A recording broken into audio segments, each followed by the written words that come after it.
Okay, so after you have all your materials cut out, quilted, you sealed the edges, you've got everything labeled, the next thing you need to do is fuse your interfacings. So you've got interfacing that goes on the flap A facing, on flaps B and C facing, and on the pod facings. So make sure you don't have your iron too hot, and you're going to do all that fusing. Okay, so these all have their interfacing fused to the back.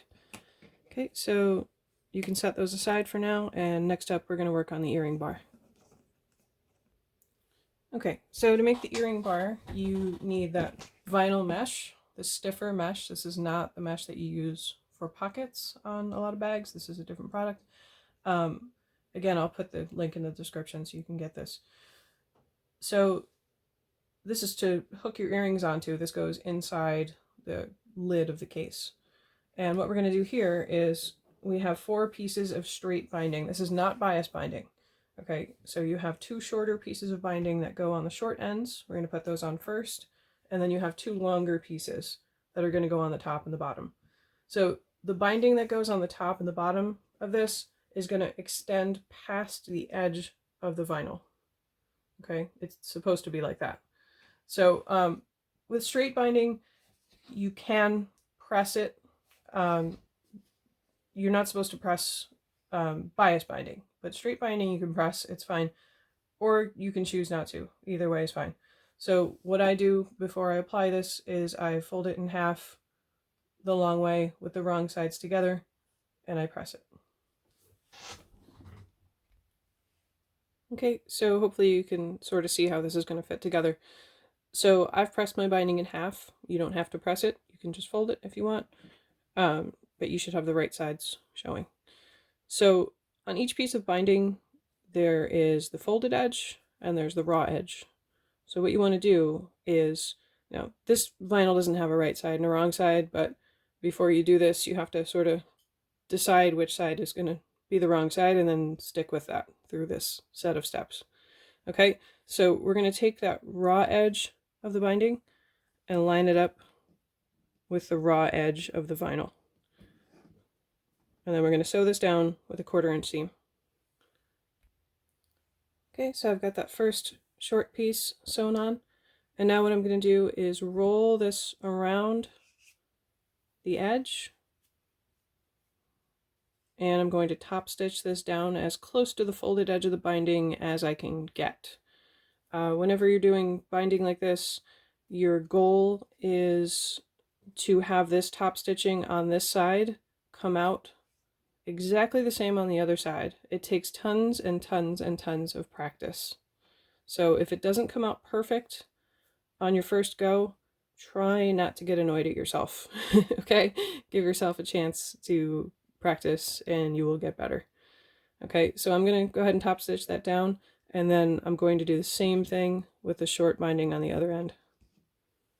I'm going to sew it with a 1/4 inch seam to the wrong side, and then I'm going to fold it around and top stitch on the right side. By the way, if you're curious about sewing through that vinyl mesh, I'm doing it on a regular domestic sewing machine. It goes through just fine. I'm using a 9014 top stitch needle, and I didn't have any problem sewing through it. Okay, so we've got those side bindings on, and now we need to get the top and the bottom bindings on. Now in your pattern on page 3 on the bottom right, and I realize I'm going a little out of order here, sorry, this is sewing anarchy here. I tend to do the patterns in an order that makes sense to me. That's probably not setting a good example for you. You really should follow the steps in order, especially if you're new to bianni patterns. But yeah, in the pattern on page 3, it tells you a certain measurement that this top and bottom binding has to hang over the sides of this piece of vinyl. So I'm not going to give away the measurement. You have to look in your pattern for that. But when you attach these bindings, make sure they're centered and that you measure that and trim this down to the measurement the pattern tells you. When you sew the top and the bottom bindings on, you are, on the ends, you're sewing through just the binding. And then, you know, you sew through the vinyl as you did with the side bindings, and then you, at the end, you go through just the binding again. I'll show you what I mean in a second. Okay, so when you start sewing the seam, you're going to be sewing through just the binding for a short distance, and then you're going to sew through the vinyl, and then just through the binding at the end again. Okay, so I sewed that down with a 1/4 inch seam just like we did with the side bindings. Now I'm going to roll this around to the front, and I'm going to top stitch it down, and then I'm going to do the same thing with the bottom binding. Before you sew the bottom binding on, just double check that all of the edges align. You want this all lined up. Okay, so it should look something like this, and as I said in the pattern, it will tell you how to trim this down. So once you do that, your earring bar is done and you can set it aside.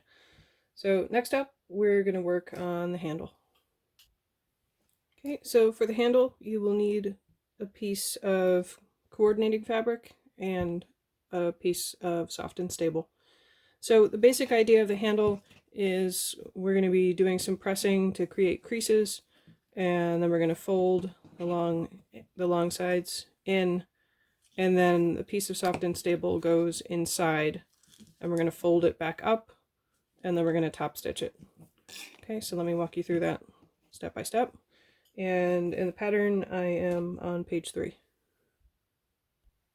Okay, so here I have my handle fabric. I'm looking at the wrong side, and the first thing you need to do is press this wrong sides together, and you're going to press it just to mark the center of your fabric, and then you're going to open it back up. Okay, so you should see a line there.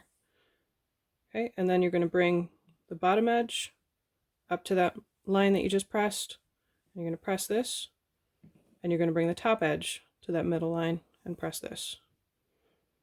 Okay, so once you have that done, you're going to open up the bottom, and you're going to put your piece of soft and stable in there so it's centered.